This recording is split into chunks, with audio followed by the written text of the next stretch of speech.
2024 December 29 വൈകിട്ടാണ് കലൂർ ജവഹർലാൽ നെഹ്റു സ്റ്റേഡിയത്തിലുണ്ടായ അപകടത്തിൽ Uma Thomas MLAക്ക് പരിക്കേൽക്കുന്നത്. 45 ദിവസം ആശുപത്രി കിടക്കയിൽ കിടന്ന ശേഷം തിരികെ ജീവിതത്തിലേക്കെത്തി. എന്നാൽ അപകടത്തിന് കാരണക്കാരായവർക്കെതിരെ ഒരു കുറ്റപത്രം പോലും സമർപ്പിക്കാൻ പോലീസിന് ഇതുവരെ ആയിട്ടില്ല. അശാസ്ത്രീയമായ സ്റ്റേജ് നിർമ്മാണമാണ് ഉമാ തോമസിനെ അപകടത്തിലേക്ക് തള്ളിവിട്ടത്. 2 കേസുകൾ സംഘാടകർക്കെതിരെ എടുത്തെങ്കിലും ഇതുവരെ കുറ്റപത്രം സമർപ്പിച്ചിട്ടില്ല. നൃത്തസന്ധ്യയിലുണ്ടായിരുന്ന ദിവ്യ ഉണ്ണിയുടെ മൊഴിയെടുക്കാനാവാത്തതാണ് കുറ്റപത്രം വൈകാനുള്ള പ്രധാന കാരണം.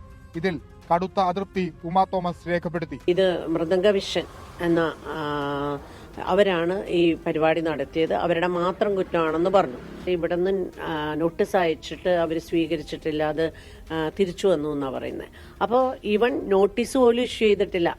ഒരു കുറ്റം ചെയ്തു എന്ന് ആരോപിക്കപ്പെടുന്ന ആളുകളുടെ മേത്ത് അവർക്ക് ഒരു നോട്ടീസ് പോലും അയച്ചിട്ടില്ല എന്ന് പറയുമ്പോൾ വളരെ ബാലിശമായിട്ടാണ് തോന്നുന്നത്.